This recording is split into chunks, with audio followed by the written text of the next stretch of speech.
Welcome to RE+2025, live from Las Vegas. And it's been a great show already. Obviously, we're a couple of days in, and I've learned a lot. I've been really surprised, by the amount of energy. I mean, It was, people are really, really eager to chat about products, chat about the future. Obviously, the solar industry and storage industry has gone through a lot in the last 6 months, but I think getting everybody together, to have a lot of these important conversations, chart the path forward, it's actually energized me quite a bit. Yeah, you cannot ignore the energy in this building and in the building next door and the building next door, because this show is the 25th largest trade show in the United States, not just in the energy space. We're the largest trade show in the energy space in the US, but the 25th largest show in the US overall. Yeah, we're huge, and there's no ignoring the excitement that is at RE+.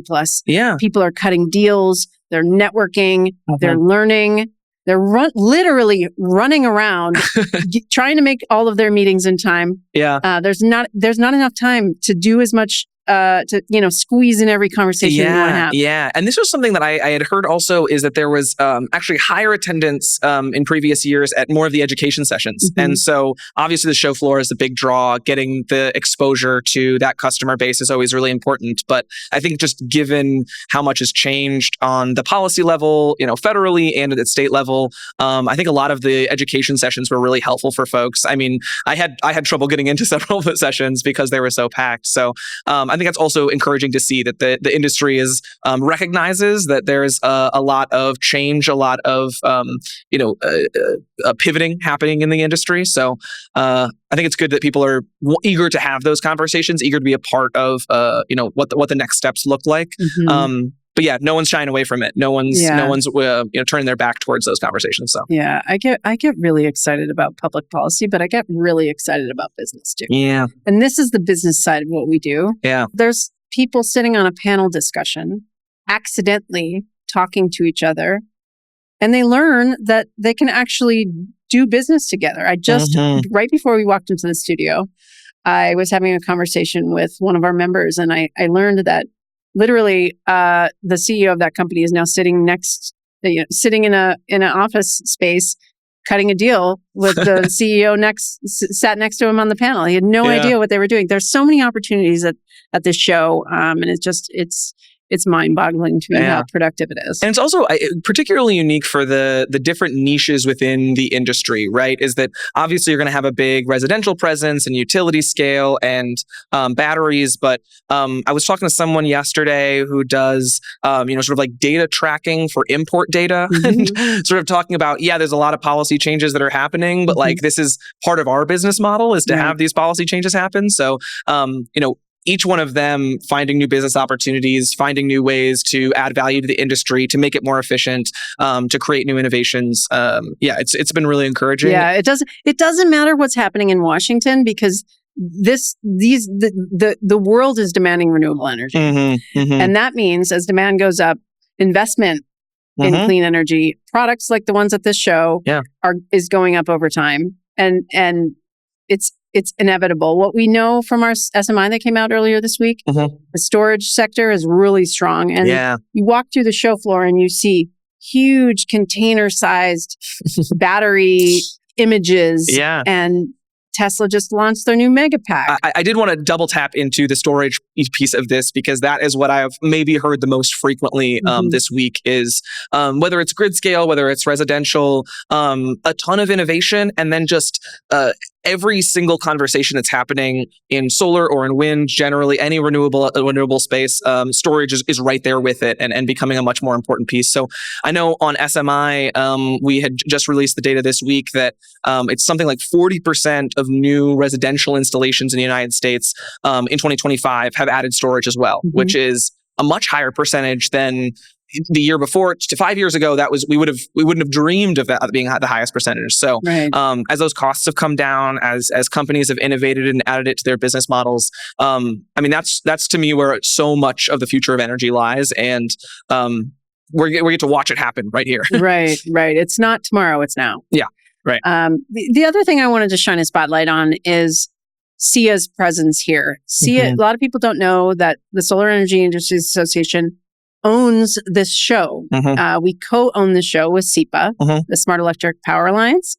They're terrific partners. We're going on how many years of hosting this show? This is 21, I think. This 21? Is the 21st year we've done an RE+, yeah. Yeah, tremendously successful.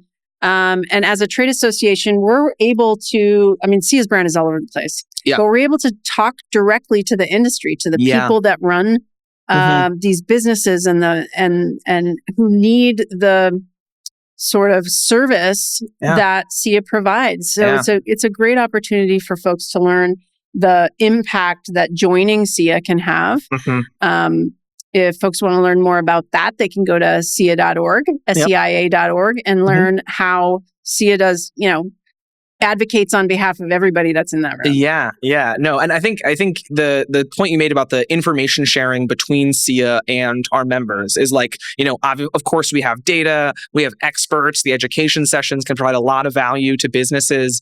But even, when it comes the other way, like I have learned a lot at this show about, the challenges that businesses are facing, the opportunities they're looking forward to. And I think that helps us do our job better from an advocacy perspective, from a data perspective, a content creation and expertise perspective. There's so much that SIA does, and it's because we get so much good information from our members, and then do a better job advocating for them in Washington and the states across the country. Right. Think about where we were 2 years ago. I know. I joined SIA just over 2 years ago. I was in this very location 2 years ago.